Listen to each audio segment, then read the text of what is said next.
WhatsApp yamyaşıl idi, Propulsion elə qıpqırmızı idi, Facebook partlaydı, hamısı partlaydı. Mən düşmüşəm şoka.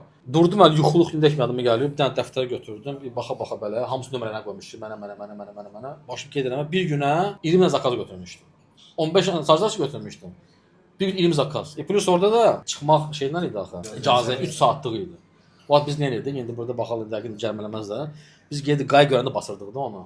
O vaxt udurduq. Nəysə o köhnə RAV4-lə bir gün satdım hamısını, 15-ini də. Plus 5 də rezerv götürdüm. Sabah gün gəldim yanına bunu. Biraz daha davamlıydım. Dedim Allahın izni ilə 30 dənə düzəlt. Bu şoka düşdüm. Konuşsan nə edirsən? Bəs onlar nə oldu? Mən satmışam bu gün. Sən necə eləmisən? Dedim sən düzəlt də. Biraz sağ aşağı. O sağ olsun biraz da yəni.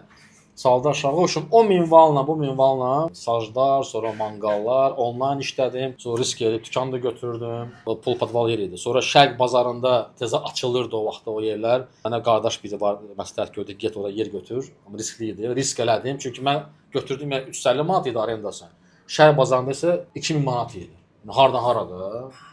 Mən elə köhnə RAV4-lə, özüm dastavka edirdim qısaca. Qapı-qapı gedirdim, bir sajlara verirdim mən içinə. Nəsə risk elədim, Şəhər bazarının yerimiz, indi artıq 300 çeşid mal var, bəlkə də çox. İndi həmən bazarda liderik.